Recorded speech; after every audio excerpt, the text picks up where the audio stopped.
우리 오늘은 하이델베르크 교리문답 40문, 우리 원래 40에서 43문 보기로 했는데요. 예수님의 죽으심에 대해서 내용들이 많아서 우리 오늘에는 예수님의 죽으심에 대해서 살펴보고, 또 우리 다음 주에는 41문부터 43문까지 예수님의 장사하심에 대해서 우리 한번 보겠습니다. 우리가 주일 예배를 드릴 때마다 사도신경을 고백합니다. 그 이유는 이제 모든 교회들이 이견이 없이 하나님의 그 백성이라면 누구든지 믿음을 고백할 때 사도신경의 내용들을 우리가 하나님의 말씀에 근거한 바른 믿음의 표준으로 삼고 있기 때문입니다.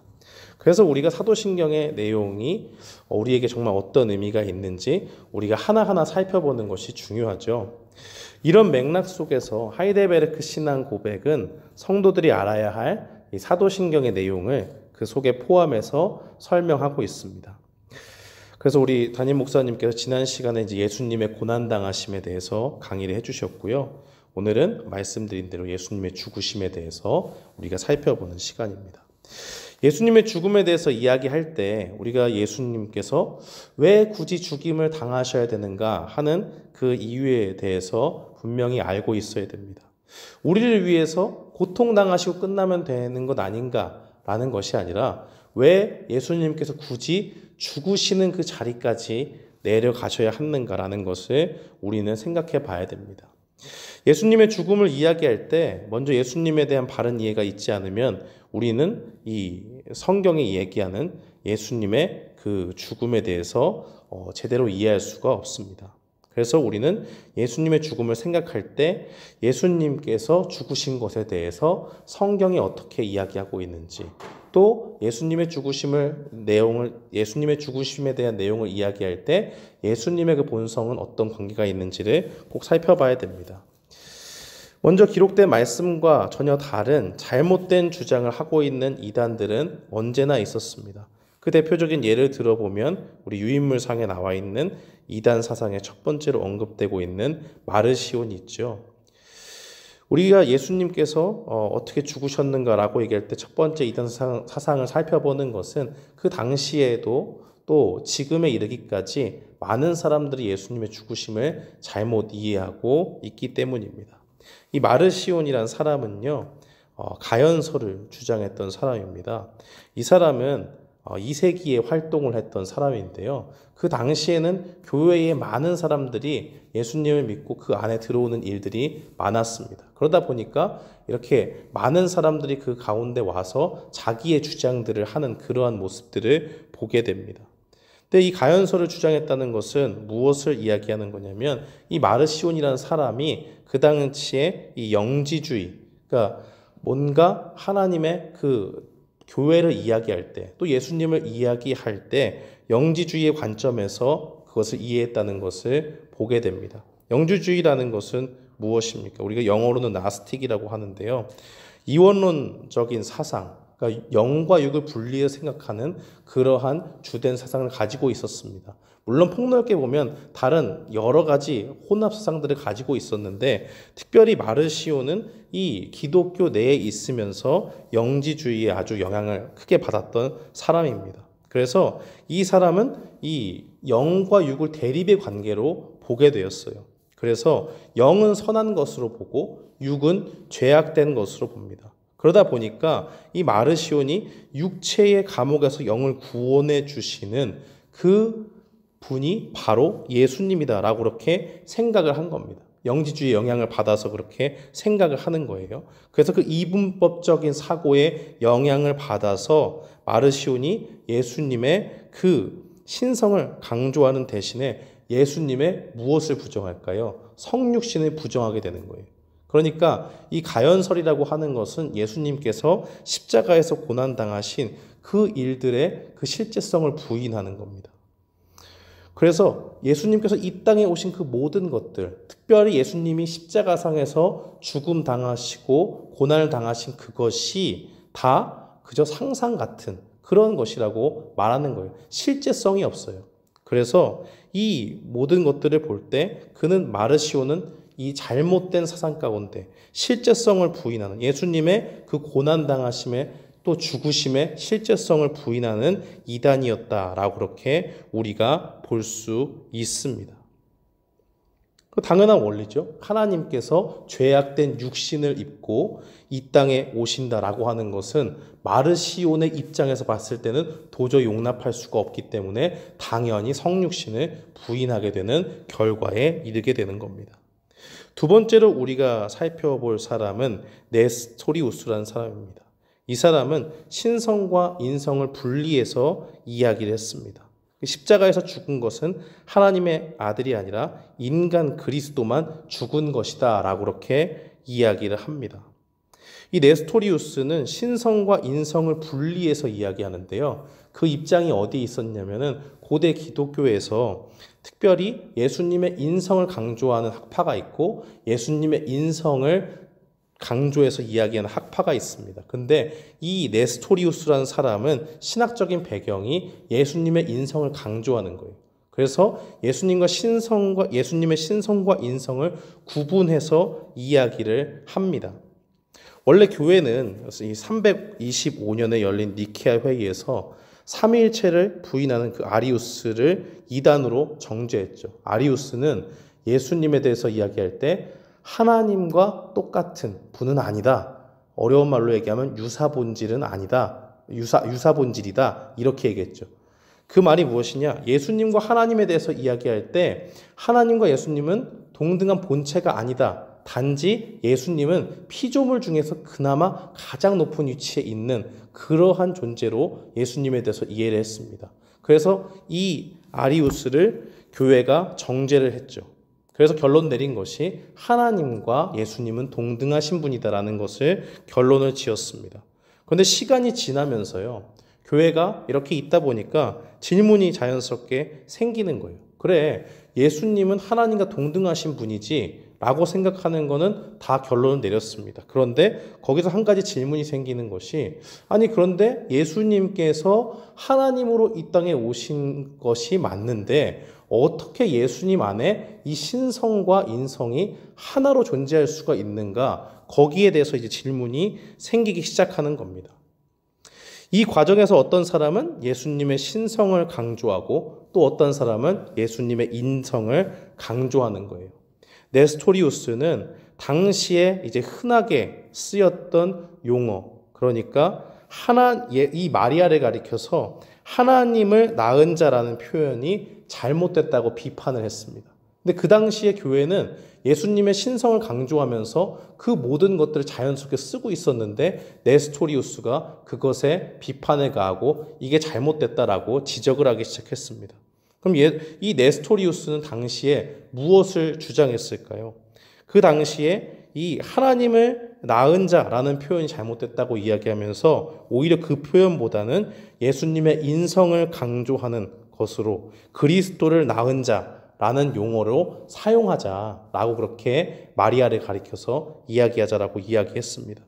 예수님을 신성을 지닌 분과 인성을 지닌 분을 구분을 하는데 분리해서 얘기하는데요.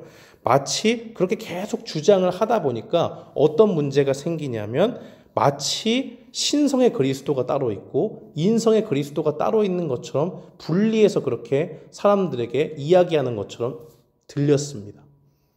원래 의도는 그게 아니었는데 그런 식으로 하다 보니까 결국에는 그리스도의 그 죽으심에 대해서도 똑같이 그런 일들을 겪게 되고 예수님께서 신으로 오셨는데 어머니 품에서 젖을 빠는 그러한 모습을 상상할 수 없다라는 그런 이야기를 하면서 마치 그리스도가 두 분인 것처럼 이야기를 하니까 거기에 대해서 교회가 이단이라고 판명을 내는 거예요. 그래서 칼빈은 그 모든 상황들에 대해서 이렇게 기독교 강요 2권 14장 4절에서 이렇게 이야기를 합니다. 우리는 네스토리우스의 오류를 배척한다. 그는 그리스도의 본성을 구별하지 않고 분리시키고자 해서 이중, 그러니까 여기 한문이 좀 틀렸는데요. 이중의 그리스도를 생각했다. 성경은 분명한 음성으로 이 생각에 반대한다. 성경에는 하나님의 아들이라는 이름을 처녀에게서 나신 이에게 적용하며 그 처녀, 그러니까 마리아를 내 주의 어머니라고 부른다라고 그렇게 이야기합니다. 칼빈이 이야기하는 것은 뭐예요? 성경 속에 신성의 그리스도가 있고 이 인성의 그리스도가 따로따로 존재하는 것이 아니라 두 분이 아니라 한 분이다라는 것을 이야기하고 있습니다. 그렇게 표현을 해도 아무 문제가 없다라는 것을 이야기하는 거예요. 우리가 이 예수 그리스도의 죽으심을 생각할 때 이 이단의 사상들을 봤는데 그럼 과연 성경이 무엇을 가리키고 있는가 살펴봐야 됩니다. 그래야지 이 이단의 가르침이 아니라 성경이 말하는 내용을 우리가 알 수 있겠죠. 요한복음 1장 14절 말씀에 보니까 말씀이 육신이 되어 우리 가운데 거하신다라고 그렇게 기록이 되어져 있습니다. 요한복음에서 이 말하는 말씀은 바로 예수 그리스도를 이야기하는 것이죠. 요한복음 1장 1절에 보면 태초에 말씀이 계시니라 이 말씀이 하나님과 계셨으니 이 말씀은 곧 하나님이시니라 라고 그렇게 고백을 하고 있습니다. 그러니까 태초에 말씀이 계셨다. 예수 그리스도께서 이미 이 땅에 몸을 입고 오셨지만 그는 어떤 분이시냐? 확실한 하나님이시다. 신성과 인성을 동시에 가지신 분임을 말하고 있습니다. 하나님께서 삼위일체 하나님으로서 성부, 성자, 성령이 함께 이 창조의 사역을 함께 했는데 그 가운데 예수 그리스도가 있었다라는 것을 증거하는 말씀입니다. 그래서 예수님을 우리가 생각할 때 그 안에서 분명히 신성과 인성을 같이 가지신 분으로 우리가 이해하고 나아가야 됩니다. 누가복음 23장 46절 말씀에 보면 예수님께서 큰 소리로 불러 이르시되 아버지여 내 영혼을 아버지 손에 부탁하나이다 하고 이 말씀을 하신 후 숨지시니라 라고 그렇게 말씀하는 것을 봅니다. 어떤 사람들은요 예수님의 죽으심을 생각할 때 이 누가복음 23장 46절 말씀을 보고 이렇게 이야기합니다. 예수님께서 분명히 아버지여 내 영혼을 손에 부탁하이나 하고 이제 큰 소리로 불러서 이 이야기를 하나님 앞에 그렇게 호소하지 않았느냐라고 그렇게 말을 하면서 이 모든 것이 역사적인 사실이 아닌 것처럼 그렇게 이야기를 할 때가 있습니다. 그러니까 예수님의 죽으심은 사실이 아니라 그저 가연설에 근거를 해서 십자가에 죽으신 예수 그리스도가 죽은 것이 아니라 그 가운데서 나타나는 모든 것은 신성과 인성이 나타난 것이 아니라 오히려 그 가운데서 죽으신 그 모든 것이 그저 다 허상에 불과하다라고 이야기하는 겁니다. 그러나 말씀은 그대로 우리에게 숨지셨다. 말씀을 하신 후에 숨지셨다라고 그렇게 이야기를 하죠. 그것은 무엇을 보여줍니까? 예수님께서 그 가운데서 십자가에서 고난당하신 뿐만 아니라 분명히 십자가에 달려 목숨이 끊어지셨다라는 것을 분명히 보여주고 있습니다. 근데 예수님께서 마태복음 27장 46절 말씀에 보면 어찌하여 나를 버리셨습니까? 라고 하는 그 말씀이 나오죠. 나의 하나님 어찌하여 나를 버리셨습니까? 라고 그렇게 하나님 앞에 외치는 것을 보게 됩니다. 이것을 보고 사람들은 신성과 인성이 분리된 게 아니냐라고 그렇게 이야기하는 사람도 있어요. 신성과 인성이 분리됐으니까 그것으로 인해서 고통을 호소하는 것 아니냐라고 이야기합니다. 그러나 그것은 신성과 인성의 분리가 아닙니다. 예수님은 그 안에서 한 인격 안에서 신성과 인성을 같이 가지고 계시요. 그렇다면 왜 예수님께서 그 가운데에 이렇게 나를 버리셨나이까 하고 외쳤습니까? 그것은 예수님의 인성이 고난받았기 때문입니다. 우리가 마치 사람이 이렇게 있을 때 배고픔을 똑같이 느끼잖아요. 사람은 영과 육으로 나눠졌다고 그렇게 이야기를 하는데 그것이 따로 분리되지 않고 하나의 존재로 있습니다. 그런데 우리가 배고픔을 느낄 때는 똑같이 한 존재가 배고픔을 느끼는 거지만 영혼이 배고픈 것은 아니고 우리 육신이 배고픈 거죠. 그렇지만 그 가운데서 분명히 우리 사람이라고 하는 존재는 영과 육이 따로 떨어져 있는 것이 아니라 그저 배고픔을 인성이 느끼는 거예요. 바로 그러한 것처럼 예수님께서 이 고난당하심 가운데서 외치는 소리는 바로 분리가 일어나서 외치는 것이 아니라 바로 그 가운데서 인성이 고난받고 있기 때문에 그렇다라는 것을 우리는 분명히 볼 수가 있습니다. 예수님께서는 완전한 이 죄의 처절함 가운데서 죽임을 당하시고 죄는 없지만 그 가운데서 우리가 받을 죄를 대신 짊어지시고 죽으셔서 하나님과 완전히 단절된 그러한 고통 가운데 놓이게 되었습니다. 그리고 예수님께서 신성이 또 분리될 수 없는 이유가 무엇이냐? 우리의 죄를 위해 대신 죽으시기 위해서는 하나님의 아들이셔야 된다는 그 이유가 분명히 있습니다. 하나님께서 인간을 향해서 진노하신다면 그 피조물 중에 어떤 피조물이 하나님의 진노를 견딜 수가 있습니까? 그러나 예수님께서는 신성을 가지시면서도 또한 인성을 가지셔서 그 죽음 가운데 다시 진노하심을 견디고 부활할 수 있는 능력도 그 인성과 신성 가운데 가지고 계십니다. 그렇기 때문에 우리는 예수님의 죽으심을 생각할 때에 신성과 인성을 모두 가지시고 그 가운데 죽으셨다라는 것을 분명히 보게 됩니다. 또 그리스도께서 죽으시는 것이 과연 필요했는가? 우리 두 번째 항목을 살펴보면요. 예수님께서 우리를 위해서 죽으신 그 죽으심이 왜 필요합니까? 바로 죄에 대한 보상을 위해서는 고난에 이르는 것뿐만이 아니라 철저하게 죄 가운데 죽음을 당하는 그러한 일들이 있어야 된다는 겁니다. 죄에 대한 대가, 그것은 우리 1번 유인물에 보면요. 하나님의 공의로우심을 만족시키기 위해서 예수님이 죽으셨다라는 것을 분명히 보게 됩니다. 하나님은 어떤 분이시죠? 공의로우신 분입니다.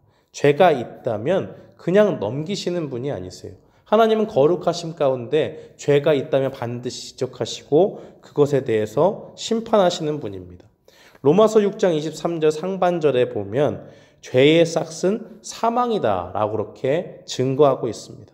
이 말씀은 반드시 죄를 지으면 그 죄에 대한 대가를 반드시 물으시는 그 희생이 있어야 된다는 것을 하나님께서 보여주고 있습니다. 그리고 죄를 지은 자의 결론은 어디까지 가는 거냐? 바로 사망까지 내려간다는 것을 보여줍니다.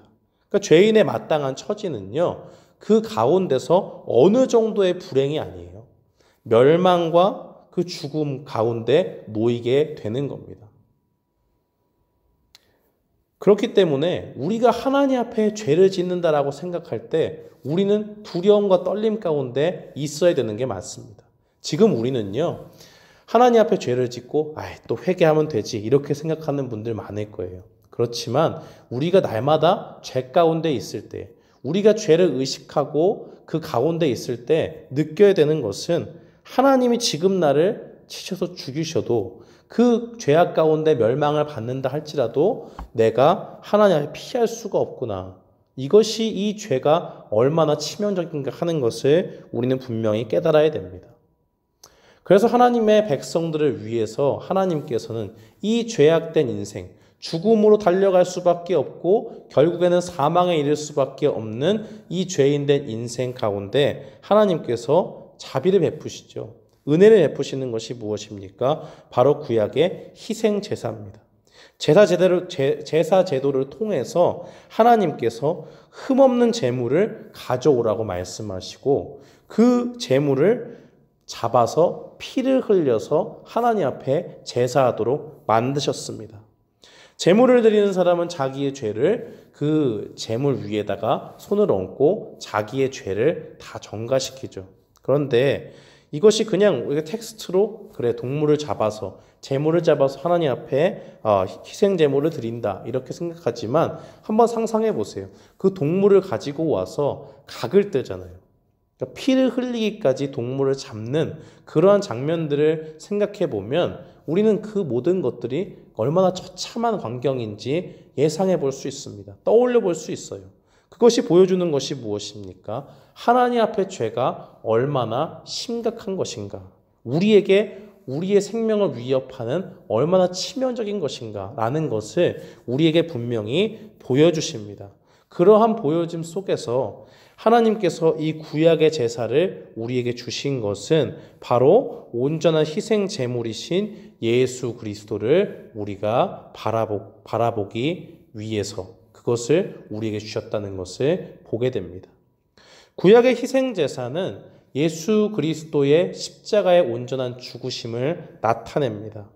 예수님께서는 자기의 몸을 단번에 들여서 하나님께로 나아가는 길을 여셨지요.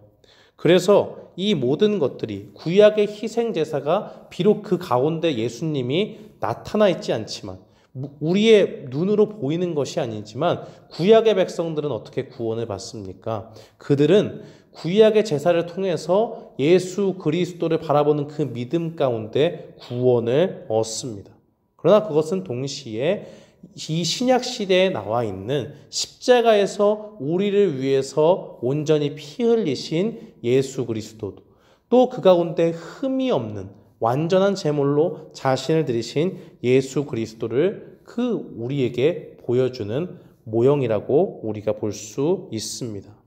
그래서 죄인된 사람들에게 하나님께서는 하나님의 해결책을 제시합니다. 우리 로마서 8장 3절과 4절 말씀이 있는데요. 우리 한번 성경책을 찾아서 함께 보도록 하겠습니다. 로마서 8장 3절로 4절 말씀.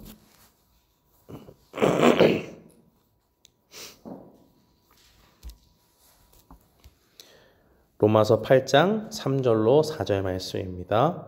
우리 다 찾으신 줄 알고 함께 봉독하겠습니다.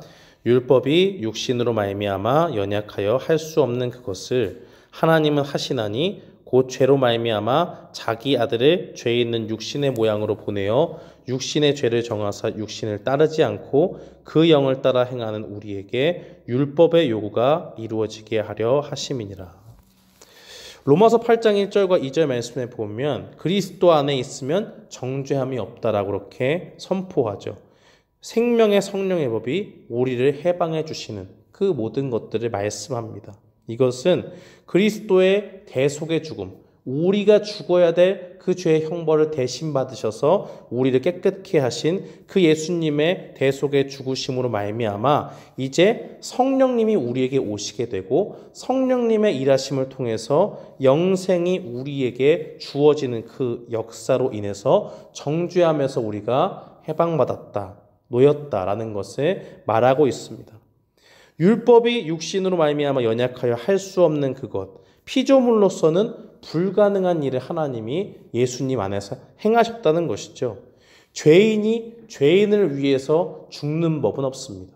죄인은 그저 자기의 죄를 책임지고 벌을 받아야지 남의 다른 죄를 위해서 그 죄를 더한다라고 하는 것은 아무런 효력이 없는 것이죠. 그렇기 때문에 자기 죄로 벅찬 피조물 가운데는 아무런 나의 죄를 대신해 줄 수 있는 그러한 사람이 없는 것입니다. 이 율법의 요구가 이루어지게 하려 하십니다 라고 그렇게 나와 있는데 율법의 요구를 다 지키면 하나님 앞에 의로운 사람으로 인정받을 수 있습니다. 그러나 율법을 지킬 수 있는 사람이 아무도 없죠. 그 가운데 우리는 실패하고 넘어지고 하나님 앞에 공로를 내세우고 싶어도 우리의 실력이 안 되고 우리의 연약함 때문에 도저히 그 율법을 온전히 이루지 못하는 우리만 발견합니다. 그렇기 때문에 우리는 하나님 앞에 의롭다 말할 수가 없고 우리의 공로를 내세울 수가 없지요. 그러나 이 율법의 요구가 이루어지게 하셨다는 것은 무엇입니까? 바로 공로를 내세울 수 없는, 의로움을 획득할 수 없는 우리가 예수님을 믿으면 예수님의 공로로 힘입어서 의롭다함을 얻는다라는 것을 말하고 있는 것입니다. 그렇기 때문에 이 예수님께서 죽으시는 것이 과연 필요한가? 그것은 반드시 필요합니다. 예수님께서 우리를 위해서 죽으셔야지만이 바로 하나님의 그 공의로우심을 만족시킬 수 있습니다. 두 번째로 우리가 봐야 될 것은 하나님의 그 신실하심 때문입니다. 창세기 2장 17절 말씀에 보면 선악을 알게 하는 나무의 열매는 먹지 말라. 내가 먹는 날에는 반드시 죽으시리라 하시니라 라고 그렇게 말씀합니다. 신실하다고 얘기하는 것은 하나님께서 말씀하신 그 바를 온전히 지켜나가고 주로 은혜의 영역에서 우리에게 끝까지 구원의 은혜를 베푸시는 하나님의 은혜를 이야기할 때 신실하다라고 이야기하죠. 그러나 여기서 이 언급하고 있는 하나님의 신실함이라고 하는 것은 하나님께서 말씀하신 그대로를 이루시는 하나님의 말씀입니다. 그 신실함입니다. 창세기 2장 17절에는 선악을 알게 하는 그 나무의 모든 열매는 먹지 말라. 내가 먹는 날에는 반드시 죽으리라 말씀하신 하나님의 그 음성이 담겨져 있습니다. 창세기 하나님께서 모든 좋은 것들을 만드시고요. 사람에게 모든 은혜와 복락을 주셨습니다. 에덴 동산에 있는 것은 하나님의 허락을 굳이 받지 않더라도 하나님께서 이미 다 주신 것이기 때문에 거기에 있는 모든 것을 먹을 수가 있습니다. 그러나 하나님께서 동산 중앙에 있는 나무 중에 선악을 알게 하는 그 나무를 절대로 먹지 말라고 말씀하십니다. 그것을 먹는 날에는 내가 죽는다라고 말씀하시죠. 이것은 피조물로서 최소한의 것, 하나님께서 모든 것을 주셨지만 이것이 나의 것이 아니라 하나님께서 나에게 부어주신 은혜다. 그러니 우리가 사는 길은 오직 모든 것을 베풀어 주신, 모든 좋은 것을 베풀어 주신 하나님을 섬기고 하나님을 우리 주인으로 고백하는 것, 그것을 기억하라고 하나님께서 선악과에 대한 말씀을 주셨습니다. 그런데 아담이 또 하와가 그 가운데 하나님의 말씀을 불순종해서 그 열매를 따먹고 말죠. 죄를 멸망으로 또 범죄자의 그 죽음으로 벌하실 하나님의 말씀을 순종하지 않고 불순종한 겁니다. 그래서 아담은 하나님의 그 말씀 그대로 죄 가운데 죽을 수밖에 없는 처지에 놓이게 되었습니다. 그런데 말씀을 읽다 보면 하나님이 정령 죽으리라고 말씀하셨는데 반드시 죽는다라고 얘기했는데 아담은 그것을 먹는 즉시 죽지는 않았습니다. 그러면 그런 생각이 들 수 있잖아요. 반드시 죽는데 왜 곧바로 하나님이 죽이시지 않았을까? 근데 그것은 곧바로 죽었다 이런 것이 중요한 것이 아닙니다. 그는 바로 죽을 수밖에 없는 상태로 떨어졌다는 것을 우리가 분명히 기억해야 됩니다. 점점 조금씩 육신의 생명이 다하게 되고 생명나무 열매는 더 이상 얻을 수 없는 그런 비참한 처지에 놓이게 되었습니다.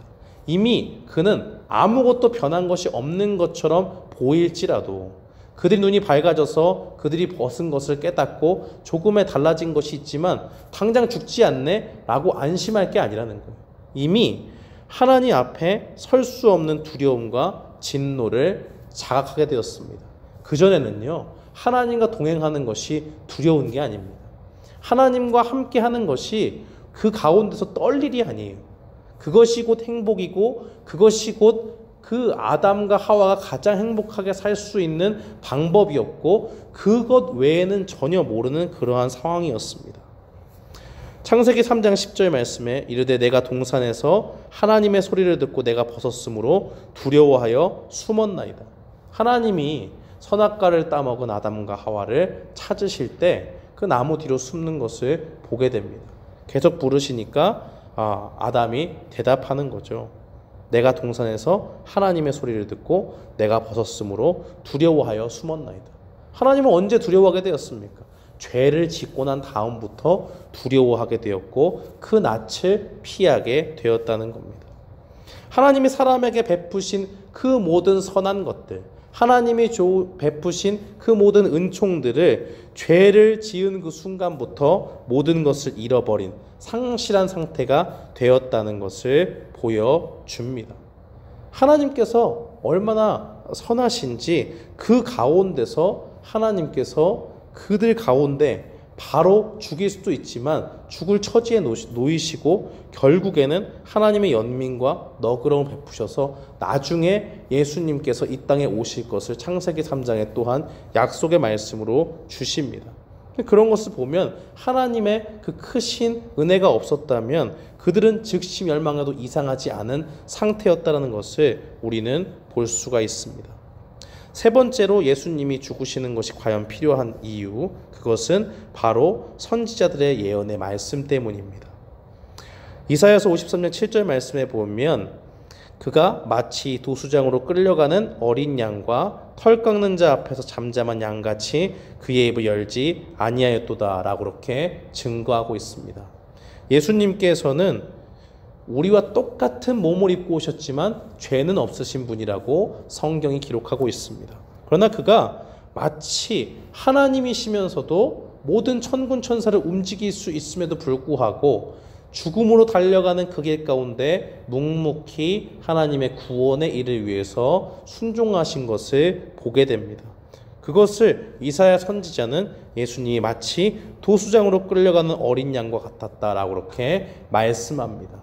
그는 언제든지 하나님의 그 본성을 가지고 내가 하나님이다, 죄인이 아니다라는 것을 말할 수 있지만 예수님께서는 이 땅에 오셔서 그 입을 잠잠히 하시고 죽음의 길로, 고난의 길로 묵묵히 가셨습니다. 또 예수님께서 죽으시는 것이 필요한 이유, 네 번째 이유는 그리스도께서 친히 그의 죽으심이 필요하다고 스스로 증명하셨기 때문입니다. 요한복음 3장 14절 말씀에 보면 모세가 광야에서 뱀을 든 것 같이 인자도 들려야 하리니, 15절 말씀에 보면 이는 그를 믿는 자마다 영생을 얻게 하려 하심이니라라고 그렇게 증거합니다.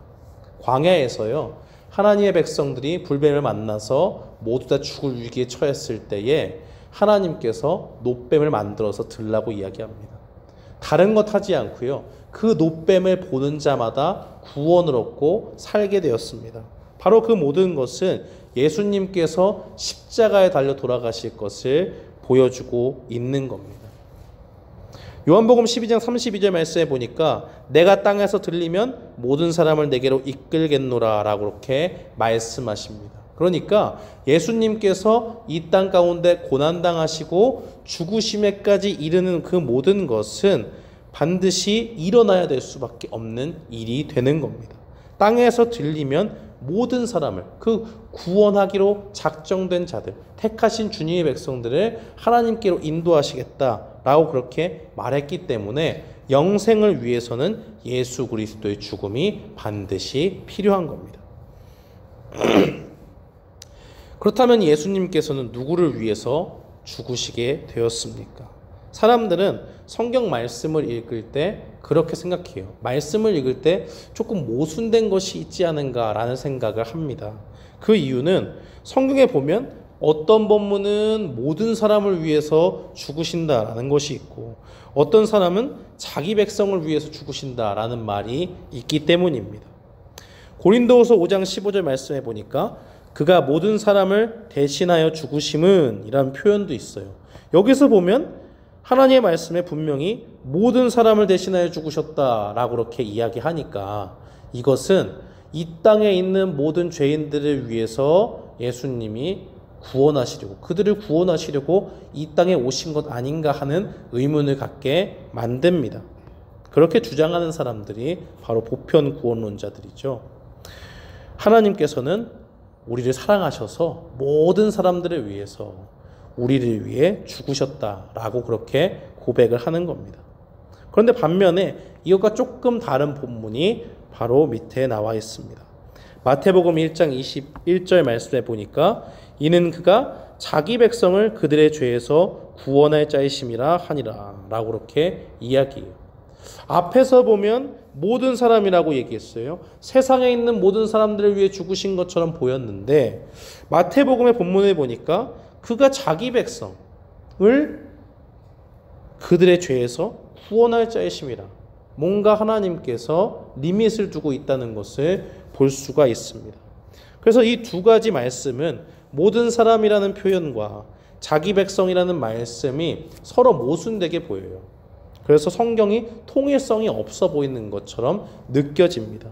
그러나 하나님의 말씀은 모순적이지 않습니다. 그 이유는 무엇입니까? 두 가지 이유를 볼 수가 있는데요. 첫째는 이 모든 사람이라는 표현이 모든 믿는 사람이라는 표현으로 우리가 볼 수 있기 때문에 그렇습니다. 성경은요, 어느 한 부분만 가지고 해석하는 것이 아니라 이 본문과 이 본문과 서로 성경의 전체적인 내용을 통해서 우리가 볼 필요가 있습니다. 그렇기 때문에 모든 사람을 이야기한다? 자기 백성을 이야기한다. 이것이 부딪힌다. 이렇게 이야기하는 것이 아니라 저것은 믿는 자의 모든 사람을 총칭하는 것이구나라는 것을 우리가 깨달아야 됩니다. 그러니까 전체를 나타내는 표현이라고 하는 것이 모든 믿는 자, 하나님이 택하신 모든 믿는 자를 가리킨다고 우리가 봐야 하는 겁니다. 두 번째로 우리가 이야기해야 될 것은 예수 그리스도의 충족성과 유효성을 우리가 살펴봐야 됩니다. 충족성이라는 것은 무엇입니까? 유인물에 보시면 그리스도의 죽음은 모든 사람들을 구원하기에 충분하다. 하나님의 공의를 만족시키기에 부족함이 없다.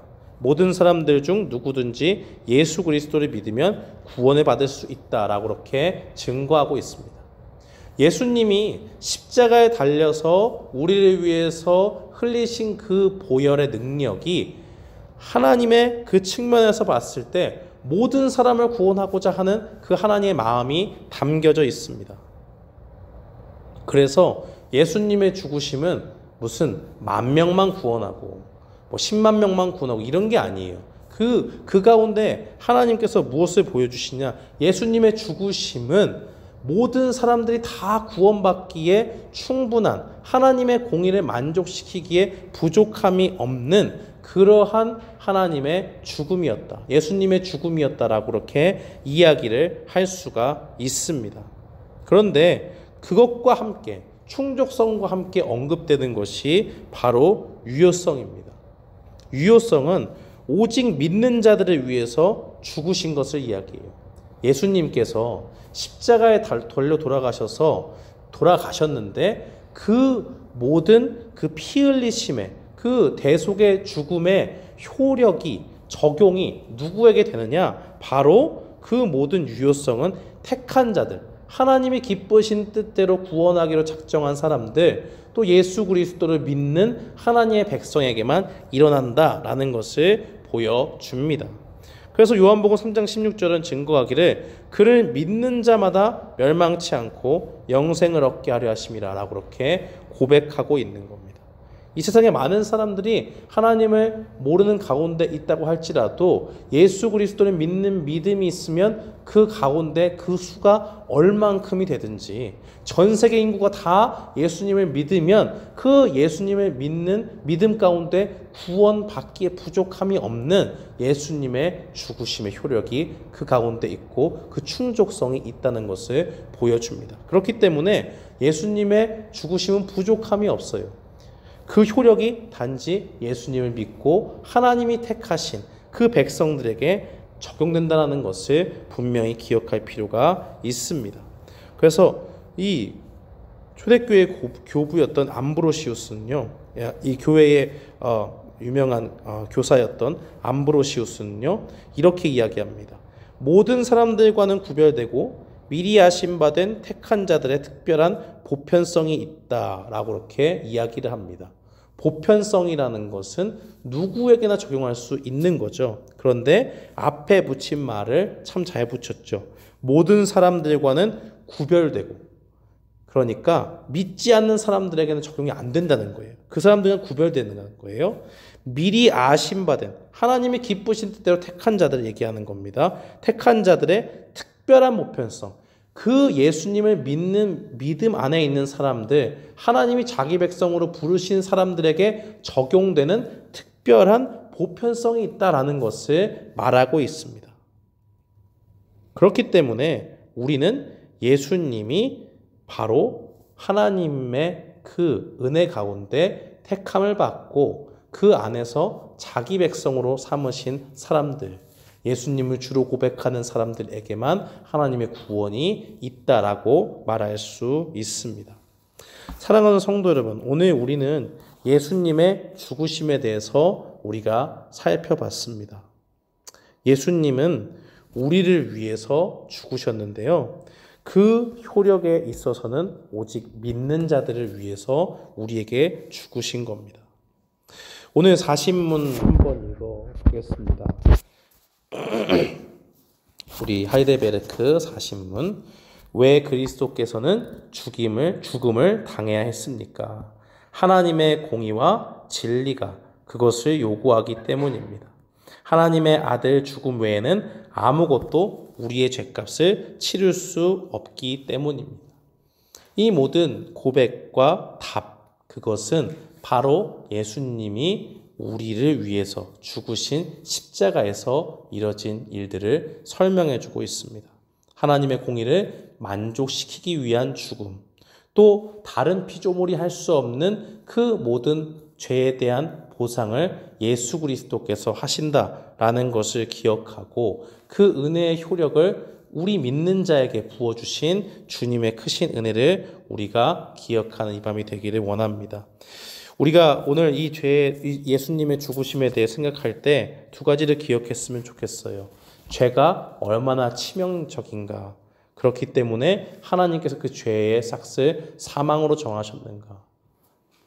또 우리가 그것을 보면서 그 가운데서 우리를 건져주신 예수님 보내주신 그 하나님께 감사하는 믿음으로 나아가는 오늘 이 밤이 되기를 바랍니다.